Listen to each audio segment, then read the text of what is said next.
Man, I've been talking about it all day. Come hang out with us Friday. We got some guys in the building, man. It's a special show. We're talking about 5-on-5 football today. Got two of the best linemen in the country in the building, as well as my guy, Coach Xavier Joe from Duncanville High School. It's the On Your Marc Show, powered and sponsored by Epic Sports Apparel. Every play I compete. Man, I appreciate y'all for coming through. I know it's short notice on a Friday. Coach Joe, we've been trying to get this done. Of course, listen, everybody introduce themselves. You got Ben Whitfield from TCU, Texas Christian University, offensive lineman, former Duncanville Panther, and one of the top offensive tackles in the country, Tobias Steps from Lancaster High School. What's going on, fellas? How you doing? Pretty good. Can't complain. Man, good. I appreciate y'all.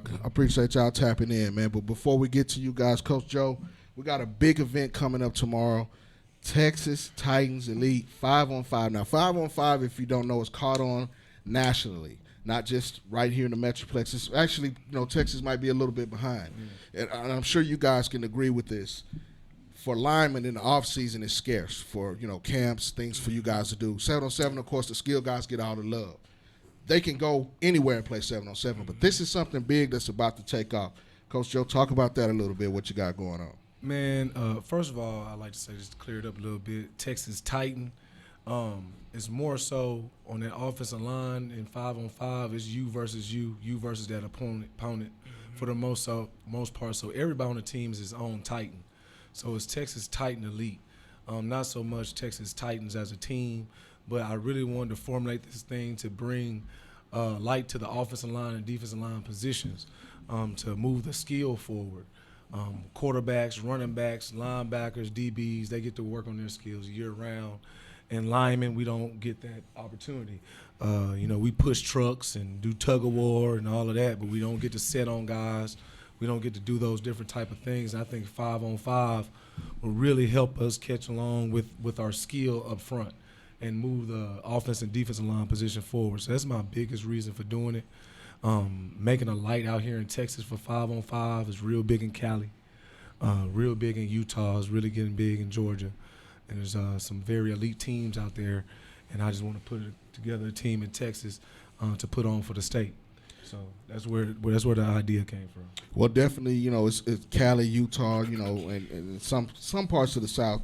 This is starting to be the big thing, and like I talked about in the beginning, you just don't see a whole lot of things for linemen that are specific. You got, Coach Tucker and Trench Bullies, have been around for a while, and Zach over at South and South. Yeah. He's got some things going on. But other than that, in Texas, especially in this area, it's not a lot going on. You know what I mean? You guys are really pushing the envelope at the forefront of doing this. Just speak about what it means. You being an offensive line coach, you're trying to help, guys like these guys stay in shape, keep their work ethics, at the top in the off season. Because, it's a time, we just got out of the state championships a couple of weeks ago. It's a time where people can kind of lay back and not get that grunge work in. For the trenches, you have to be different. Absolutely. It's very important that you always jump back into it, that your skill set stays sharp. But the big thing is, when you have a Ben Whitfield or Tobias Steps, some things that the parents may be concerned about, some things that some athletes are being concerned about nowadays in the climate of the sport is NIL. Well, NIL is attached to your visibility nationally. So, when you have players like DeCorian Moore, you have players like Kadarian Dotson that play national 7-on-7, their highlights are go viral from those activities. And that translates into NIL dollars. So for the linemen who typically don't have the access, I'm not saying access, but they don't get as much exposure, so therefore their NIL, how much they're worth, may be a little bit lower than those skill positions. But the job that we do are just ever important as those skill kids. So I think 5-on-5 and collecting a big number of top prospects, I think, will bring attention to the state of Texas. Because I don't just want it on the national stage, but if we can get leagues going around where, you got Skyline, you got Mesquite Horn, you got Louisville, you have all these teams, we can get together and have a tournament or have a 5-on-5 league where we go out and do things. And I tried to do that last year, myself, Coach Paul, Coach Samples. We tried to go that route. And, it's a little leery because it's new in the state of Texas. But I think if we did it this way, we got all the coaches involved, And that's my biggest thing. I wanted to say this on this podcast. I am somebody who believes we can all help each other. There's enough kids out here for everybody. We don't have to pick off each other's kids. We don't have to do all those different type of things. We're helping each other's kids. Tobias goes to Lancaster High School. I've trained kids that go from to other high schools. Tobias, we've never had a conversation about you coming to Duncanville. No, sir. Because that's not what we're here for. We're here to make sure that these young men are able to grasp the skills that they're able to grasp from whoever they grasp them from.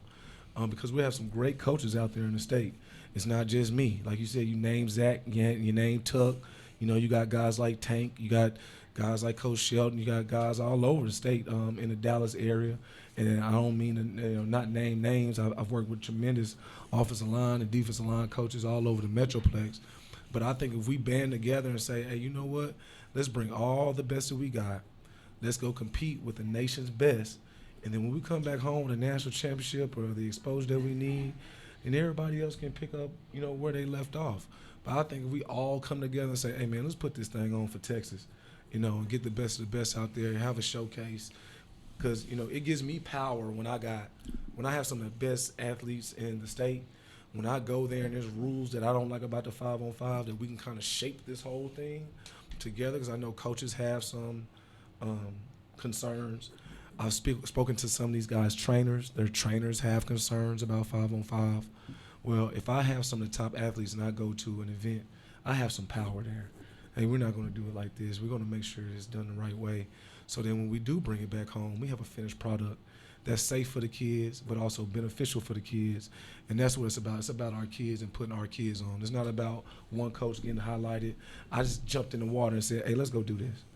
And I'm trying to get as many coaches as possible in. I've called at least 6 or 7 area either head coaches or position coaches to, allow me to have access to your kids. I'm asking, for asking. You want to come to the workouts? Come on. If you want to come to the events, come on. I don't have anything to hide.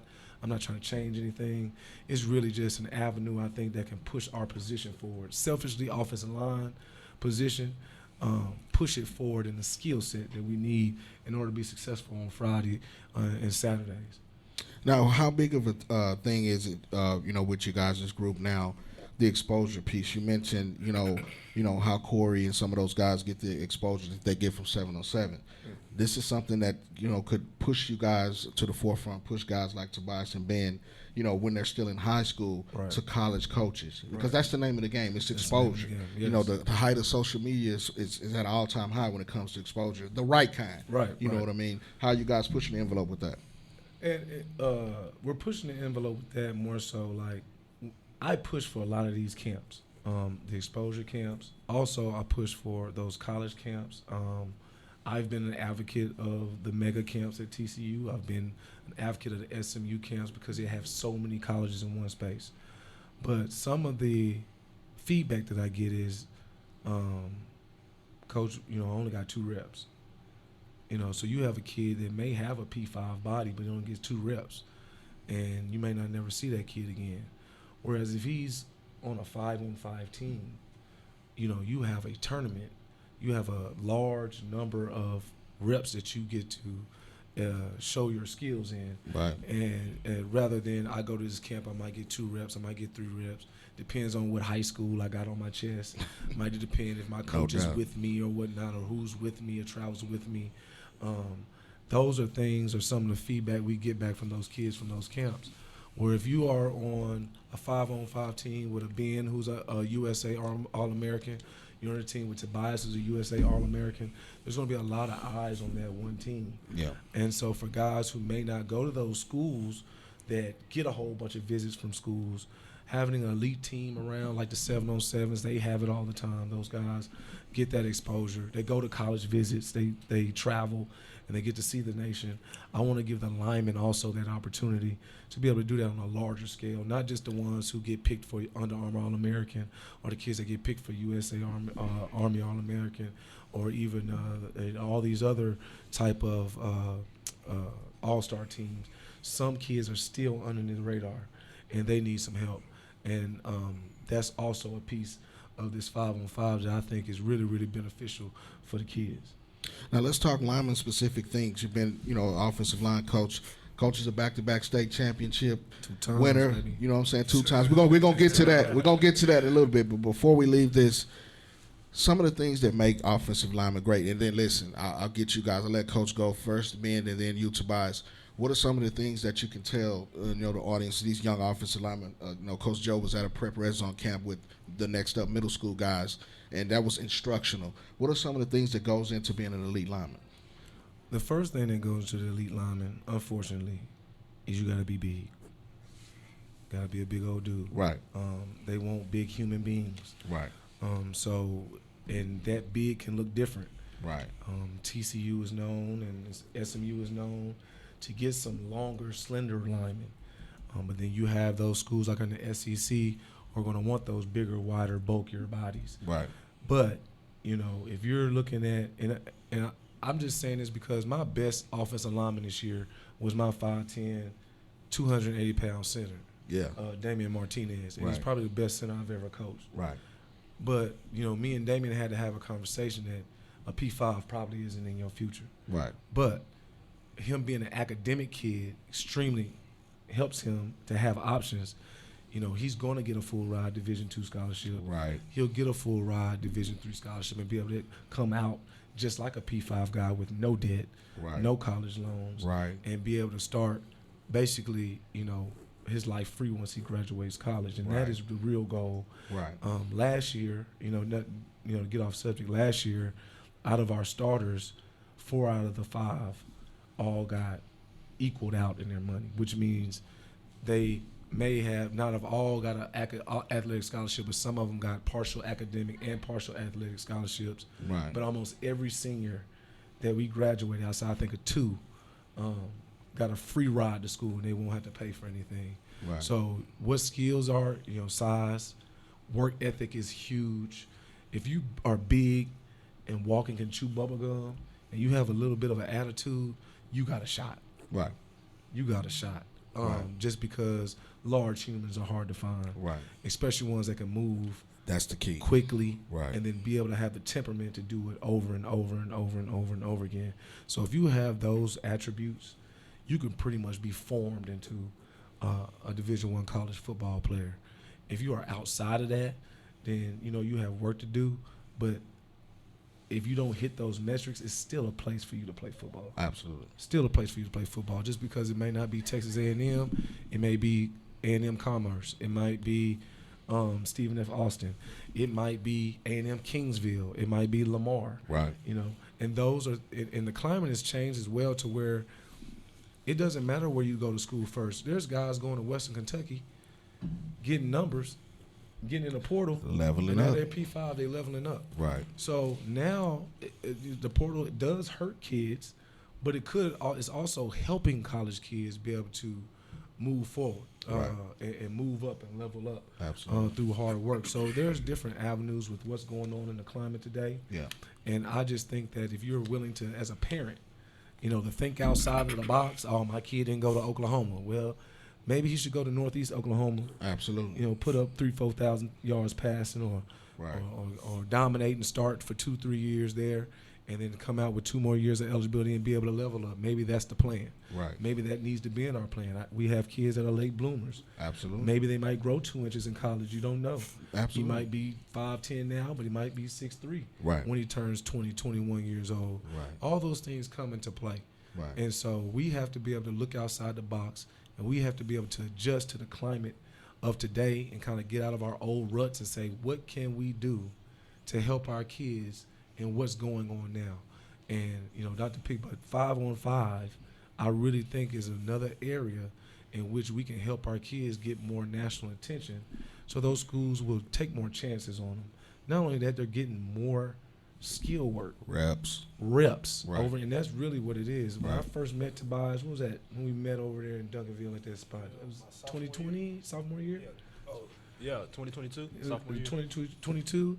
He was ducking between tight end, defensive end, offensive tackle. And he's a hooper too. Yeah, he's a tweener. Yeah. Right? No doubt. And so, the work that he put in with his coaches in Lancaster, Coach Paul and Coach Brown have been gracious to me to basically allow me to work with this young man. Absolutely. And he has taken a lot to the coaching. He's grown a lot. Yep. And all it was is he just needed more reps. Yeah.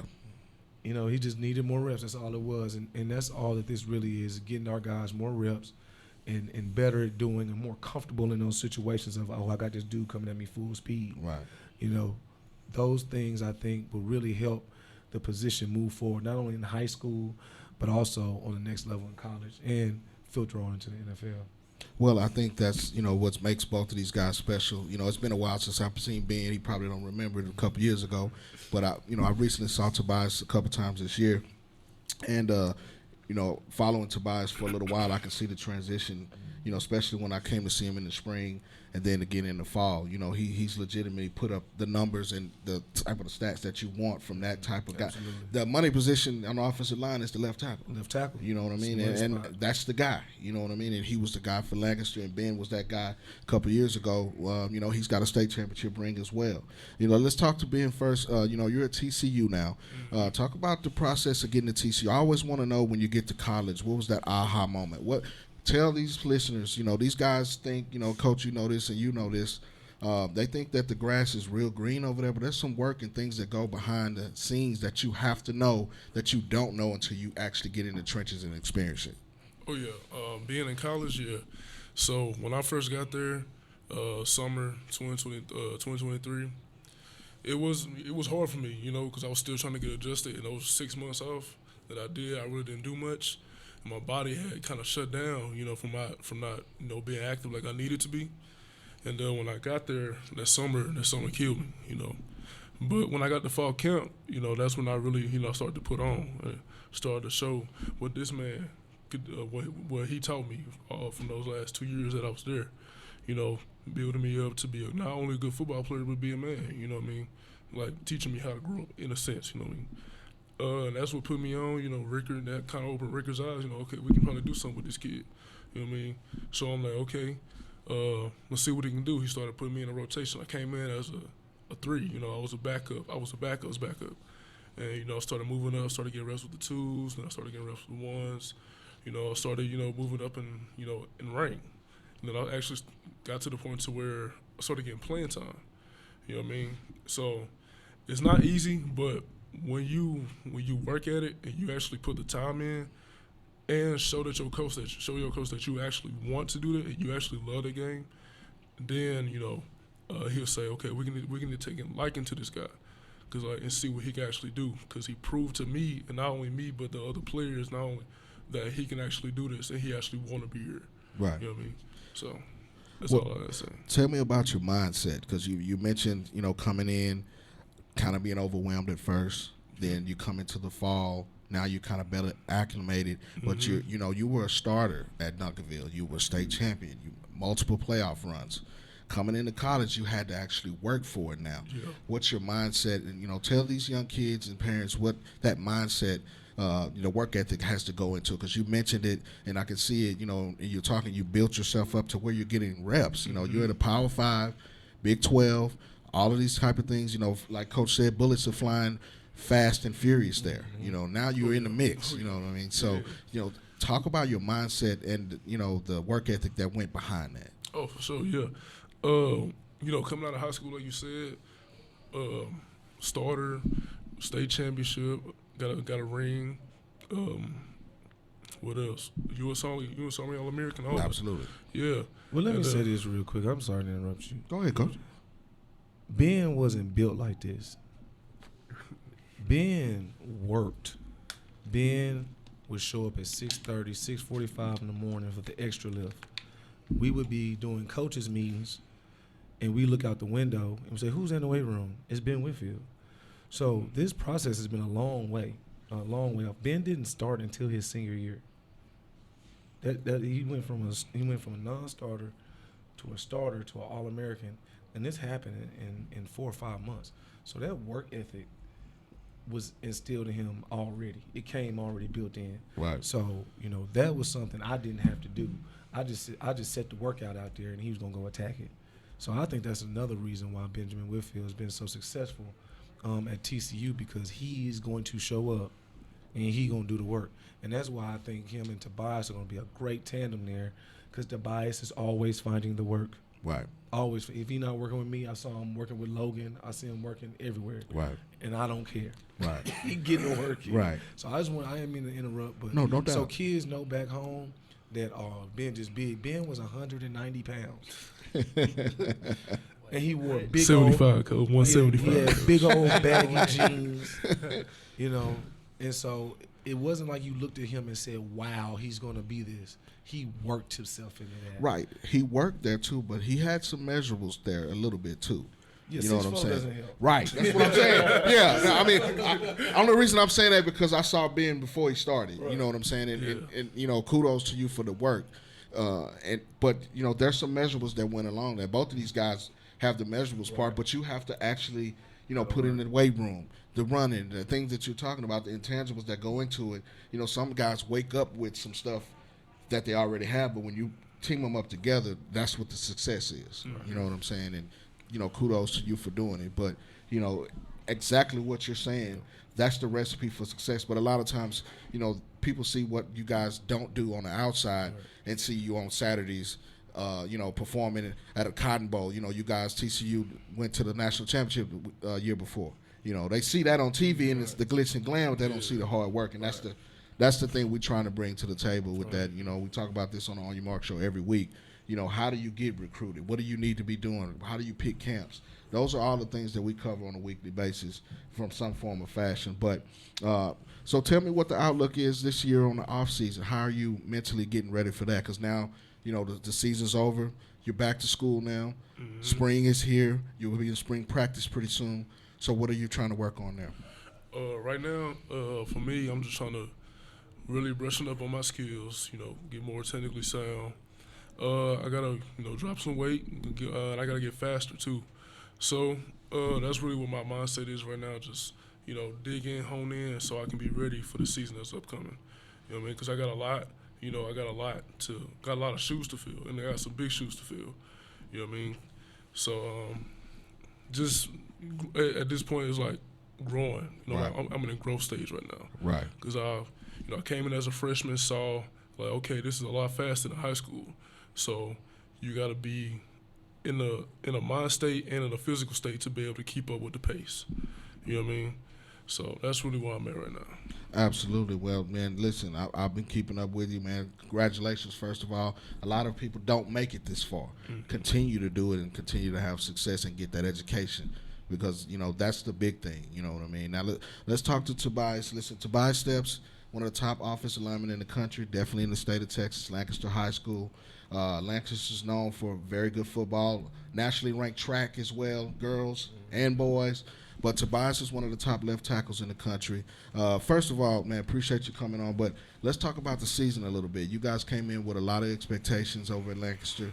You kind of had some ups and downs this season. But the big thing is that y'all made it through. And shout out to Coach Paul, Coach Whitley, and those guys over there. They did a hell of a job this year. And by the time you guys got to the fourth round, a lot of teams didn't want to face you. I think, and we've said it and you've heard this talk, you guys were one of the teams that people didn't want to see in the playoffs. And, I thought that was what really shaped you guys' season. But, first start off with the expectations and then, the ups and downs of the season. Let's see. So, honestly, going into the season, we didn't expect to lose 4 games in a row. We did. Right. So to say that was kind of heartbreaking at first, but yeah. Coach Paul had to keep us up. He was just like, hey, there's trials and tribulations every season. Right. It ain't about what you go through. It's about how it shapes you, with how you deal with it. So that's one thing we had to learn. So I feel like starting off, we almost dismantled, but like it made us stronger at the end of the day. So like once we got to playoffs, it was nothing. Say we throw a pick, okay, we finna go out there and score again. Right. We get a turnover, okay, defense finna go get the ball back, we go score again. Right. So it was really just building us up as a team and making us come closer. Because in previous years, like we've always had talent, right, but we haven't always been much of a team. But right. this year, I feel like we had the best chemistry this year. Right. And I feel like next year we're gonna be even better. Absolutely. I think the chemistry was, shout out to Keywan and those guys over there. I thought you guys' defense was a big difference as well. Yeah, I was at the game and y'all played it over here at Burville ISD. Sadiq, Muhammad, holla out you. Yeah, man. Listen, they played some really good defense. They got a pressure. It was Frisco Wakeland. Yeah, Frisco Wakeland. And Brendan Meyer was one of the better quarterbacks in the area. He threw for like 4,000 yards, and it came in with a little bit of buzz. But I was at that particular game, and I saw you guys' defense stand up and do some things that a lot of people didn't think you guys could do. Then you came back, and really, guys played Forney very well the first time, an extra point or so. Just things didn't fall you guys this way, but I think they were on the cusp. Everybody thought maybe you guys had a chance to make it to state once you got to the playoffs. But just talk about that defense a little bit. I think that's something that a lot of people didn't talk about. So to say, honestly, I'm very proud of our defense this year. Like, honestly, we started off a little shaky, but as season went on, they was like showing, they was like, hey, we got y'all. Like, right. We understand we made mistakes, right. but we could hold our own. So that's when I started getting my confidence. Every drive, ain't no thought in the back of my head thinking we ain't gonna get a stop. Right. In my head, I'm thinking if we can't score, defense gonna get a stop. Right. Ain't no stopping us. Right. So honestly, reflecting on the Forney game, I'm not too upset about it. Last play, we can't do much about that. It was a trick play. Ain't much we could do about that. Right. But our defense did hold up though, so we did what we could. Yeah, well, I think congratulations on a great season. I think guys did a lot better.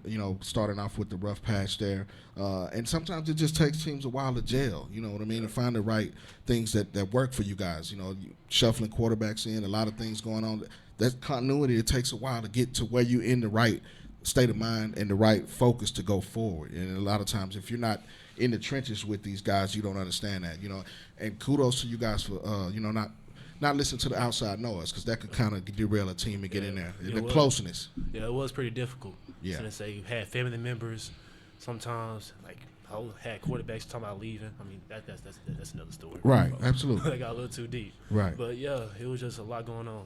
But yeah. We managed to persevere though. Absolutely. Now let's talk about you personally, your journey on the recruiting trail. Every time I see you, you come in with a few more offers here, a few more offers there. The times that we had conversations when I was able to get over there and talk to you before and after games and in the spring. What was that like for you? It was overwhelming at first, but also exciting because honestly, before my whole recruiting process spiked up, I was honestly thinking about just going straight academics. Okay. I'm not gonna lie to you. Okay. So thank God that he blessed me to make it this far and blessed me the opportunity to play at the next level. So honestly, it was just like Coach Joe. It was a bunch of working, bunch of grinding. Yeah. Just keeping my head down, playing catch up. Coming back from 2 injuries wasn't easy. Absolutely. But it did help fuel me. So talk about the injuries, your mindset, because sometimes kids can get down on themselves and think that this is the end all. But that perseverance is what's going to get you to the next level. If you have that mindset to keep going, you know that you got to rehab, you know that you got to do the setbacks for major comebacks. Well, I'm gonna be honest, it wasn't easy for me. I almost quit. To say, thankfully, Coach Paul didn't let me. Right. But I almost did. I did try to quit my first week back from injury. Right. But he did open my eyes and he told me, he said, if I let you quit today, it's gonna make it easier for you to quit in the future. Right. So what I'm trying to do is help you out for your family. Right. So that opened my eyes to it. I was talking to the other coaches that opened my eyes and it's like, how about I take, instead of looking at it like I can't play the sport that I love, sure, like get a different perspective of it. Like I get to learn more about it. Right. I get to help out others, Right. Maybe I get to sharpen myself in another area Right. outside of football. Right. Maybe I need to work on myself mentally, Right. So it just helped me out more as a young man. Absolutely. Now talk about the final decision to come down to TCU. A lot of forecasts were having you going here, going there. Was the distance of being able to stay close to home a factor, or you just like the program? It's really all around. I love the program, love the strength and conditioning, love the coaches, love the atmosphere of the campus. Also, I love the fact that I am close to home, but I'm not down the street. Right. So it's like I'm in the middle of all my family, so if need be, I can just get wherever I need to, Right. Whenever I want it. Right. And then I love going in. They told me straight up, they told me straight up, there's a possibility I'm a red shirt. I respect that. Right. Because them telling me that, I know they ain't gonna lie to me. I know they willing to develop me. Right. So I know why they want me there, and I'm there to do my job. I'm there to prove to them that they recruited me for a reason. Absolutely. Well, a lot of people might not know this. TCU's been putting linemen to the next level here consistently.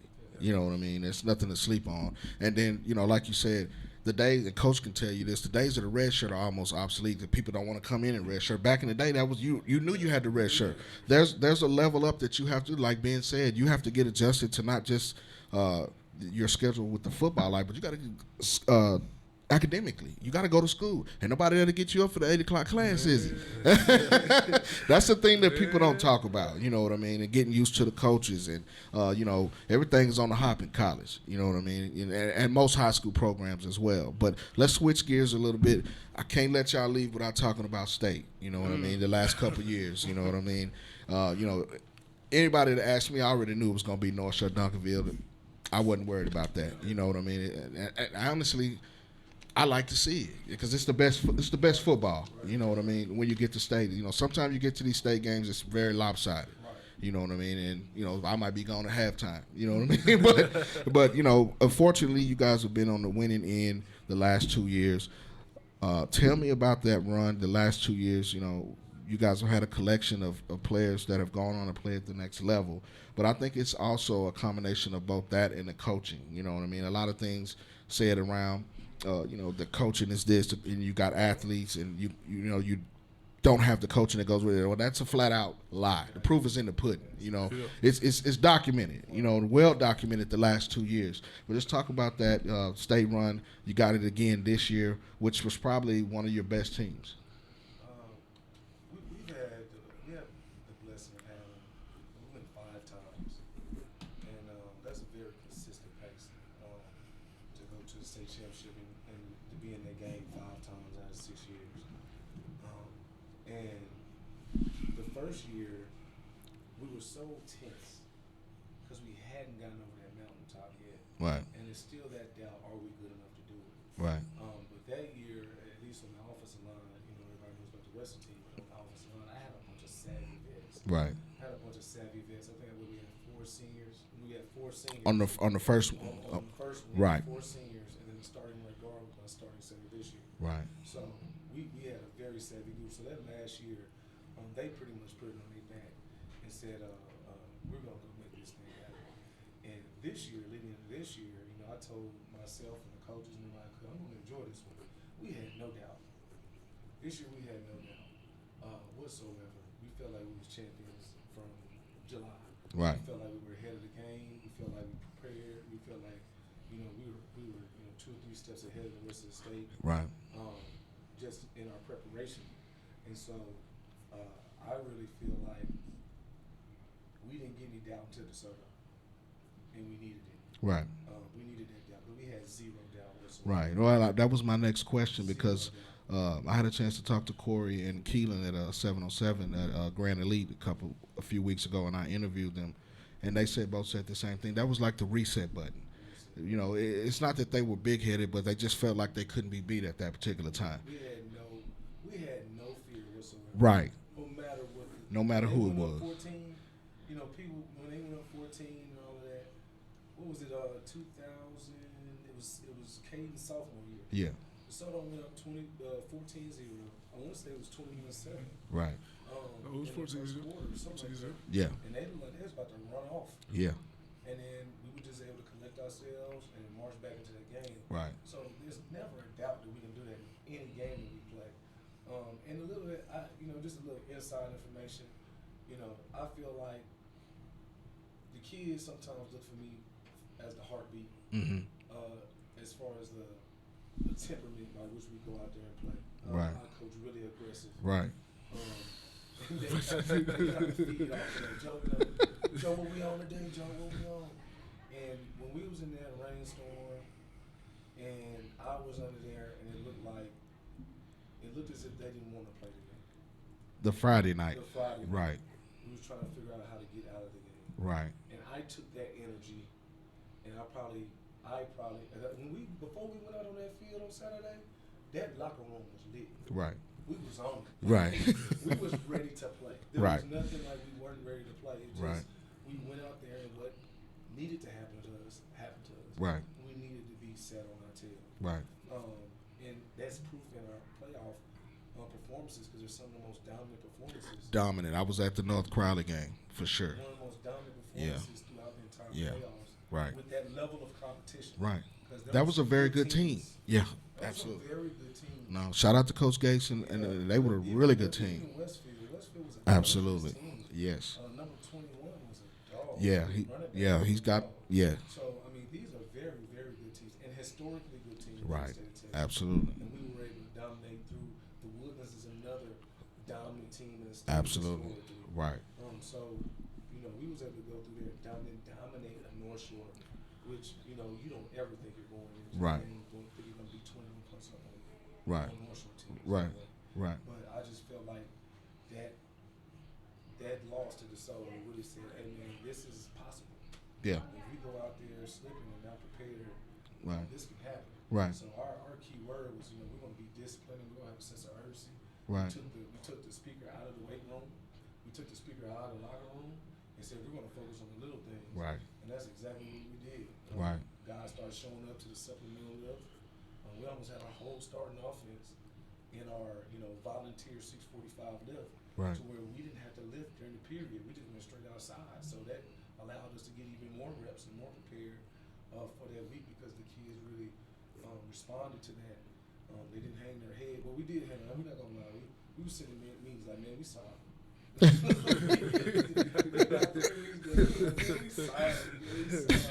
But that's just the rivalry that we have with those guys. I respect all those coaches, even though we go to battle. Yeah. It may look like on the outside we don't like each other, but that's Right. just the competitive edge that we have to have. Absolutely. Have to have it. Yeah. And so It's like fighting cousins. yeah. Yeah. It's just Yeah. exactly what it, even Yeah. with soccer. We love those guys. Man, shout out to Coach Todd and them, man. I love them man. too. You know what I I'm saying? remember when they won the first one. Yeah. When they won the first one, I remember going up to them and saying, hey, Yeah. man, I was standing on the side. I'm saying, hey man, you led us to believe that we can do it. Right. That we can do it. Right. And that was a big piece. And so, shout out to Sock. Absolutely. We love competing against those guys. Absolutely. You saw that schedule already? Ooh, it's a piece. Ooh-wee. But they ain't never scared. No, I'm just saying, I love it. From a guy like me that goes to the games. Yeah, I would be in H-Town for that one. You know what I'm saying? My thing is, and people always say, oh, Doug, you're talking about the lower plan. It's not that. It's that, my thing is, you have to get ready for those playoff teams. Right. And you can't get ready for those playoff teams. Can't cupcakes. Can't do it. Cupcakes in the preseason. That's It been don't count. that's when people want to know the secret sauce. That's been the secret to Sock's success. That's been the secret to you guys' success. Y'all played the team from California. I was there. It was 45-3. Yeah. Modern day. Right, and everybody was like, "What's wrong with Duncanville?" That prepared y'all for the run y'all went on. I was there, 45-3, and it was a dominating performance and everything. But that set the tone for you guys to make that run in. Right. You know what I mean? And it's because you played the team from Florida the other year. Right. DeSoto played the team, right? No, that came from Orlando. In Fort Worth. Jones. Yeah, Jones. Right, Jones. and DeSoto backdoored you guys and played the team from Baltimore. Right. That's why they St. went on Francis. St. Francis. Listen, when St. Francis got off the bus, I knew. You know what I'm saying? No, I'm just being honest. You know when you see it. You know what I'm saying? Watching the film, the set was like, I'm glad we didn't pick up. Hey. The thing was, they were supposed to play DeSoto, Right. and then they want to stay in Texas and play us the next week. Oh, really? That was going to be the plan. Okay. But they weren't able to stay. Right. But that was the plan. We'll play DeSoto and play us the next That week. would have been big. It would have been big. Yeah. But, we watched the film on that game. It was like, these jokers, they ran 3 running backs in there. All of them. Now that one I stayed for the whole game. You know what I'm saying? Normally if it get too big, I'll dip out, but I stayed for the whole game for that one. It was a difference just at every position, and they get to recruit. That's a whole different story, And people, you see people talking, this and that, but the modern days and those guys, that it's a loaded deck. And now let us do this same thing in Texas. We might be talking about something where we got Ben, Tobias, and everybody on the same line, and Colin and all them guys, the kids from North Shore and the kids from Duncanville, DeSoto, all on the same team. Then we might could hack you. You know what I mean? But that's a thing that goes on, and kudos to those guys for being ready to play. But back to your point, preparing now early, you know what I'm saying? That's the reason that Sock and Coach Todd and those guys get on these runs. Man, I was there for the whole run this year. You know what I'm saying? The Melissas, the Lovejoys, all of these teams. Teams talk and da. I see these guys run through them. You know what I mean? Even Emerson. I was at the game there. You know what I'm saying? There's a difference when you got these kind of guys up front and they know what they're doing and they're bought in, invested into what you're doing. That's the reason y'all successful. Right. You know what I mean? Absolutely. I can't do it without the priority of the guys. Right. And I have to coerce them to do it. Right. Or really ask permission. You know what I'm saying? You can't make them come at 6:45. No doubt. You know, it's just, I mean, you should come in at 6:45 because we need to add this. Right. You should stay 15 minutes later because you should add this. I remember I was a head offensive line coach my first year, 2018. We were not good at film. We could barely get a snap off in practice. And so I created the Breakfast Club, which they came in at 6:45 and they put in a little extra work. And then you see all the way up until South Lake, the 2018 season, when we were the underdog. I was at that game. Yeah. Nobody picked us to win that game. Yeah. That's when we really took strides as, hey, we're here. We're one of the best teams in the state. You're going to deal with us. Right. And that offensive line was dominant in that game. No doubt. And I think that South Lake game, had a really good team. I think that game Set it up. really set it up Yeah. to all the way where we're here today. And the offensive line is a huge part of what we do at Duncanville. It's not a position where you're kind of pushed off to the side.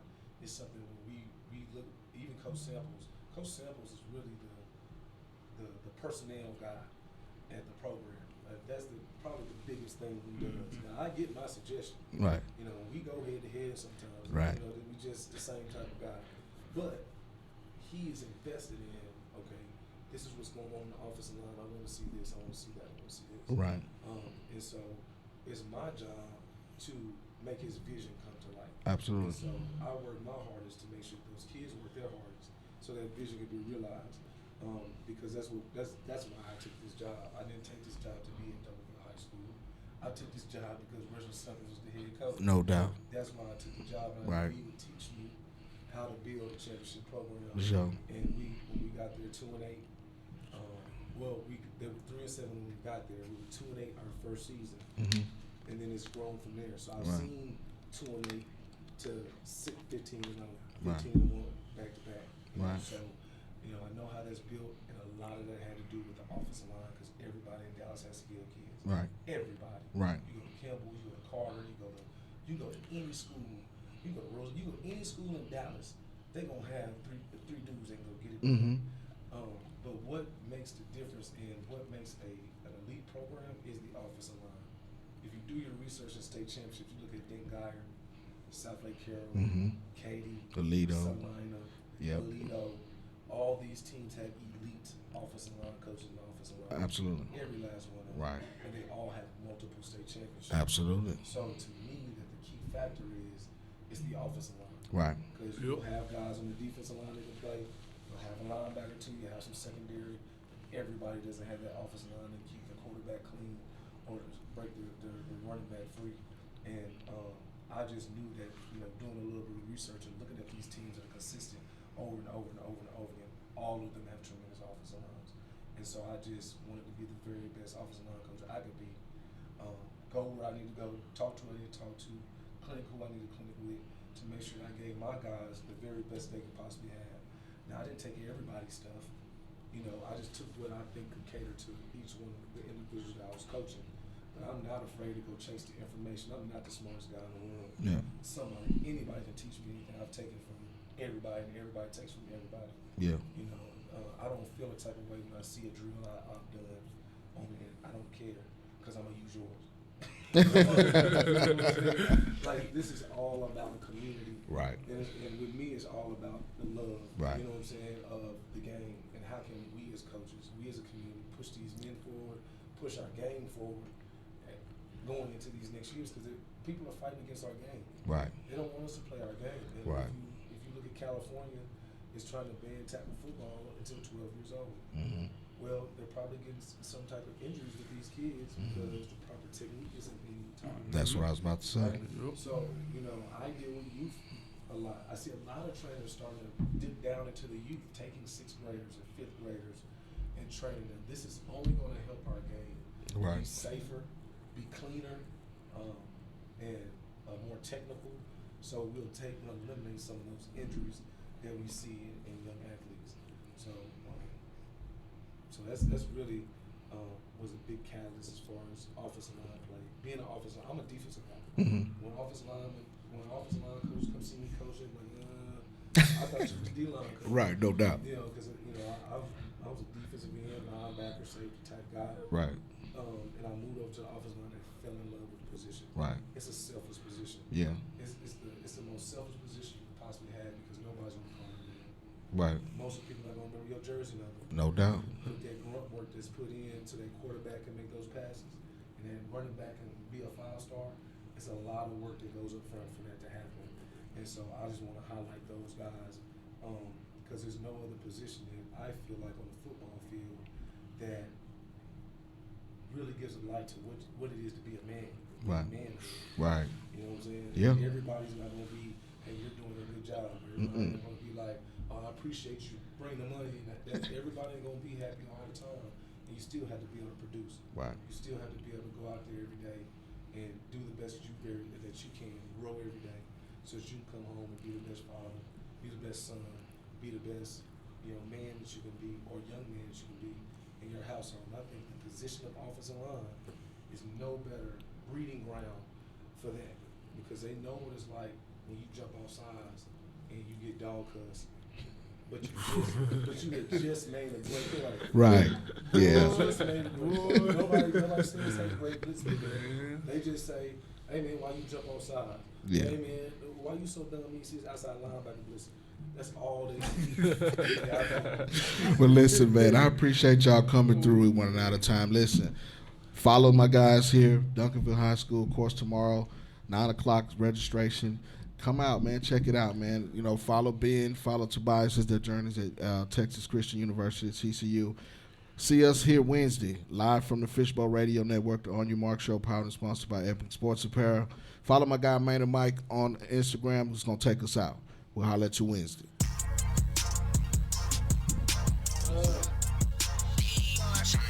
Hey, ready, set, go. It's time to hit the mark. This that show you need to know about. We set ourselves apart. Sports talk at the pinnacle. We got all the knowledge, covering every level, helping these young men get to college. Got the coverage of a DB, vision of a QB coming at you like a DN. Let all of that sink in. Working in the weight room, we can't take no days off. Doing drills when they not looking, that's what make us stand out. Don't worry about how much time is left, we got it planned out. Execution, elite footwork, nasty when we running routes. Accuracy off the chain, we've been on it from the start. Reaching for the sky, hitting the bullseye, we on the mark.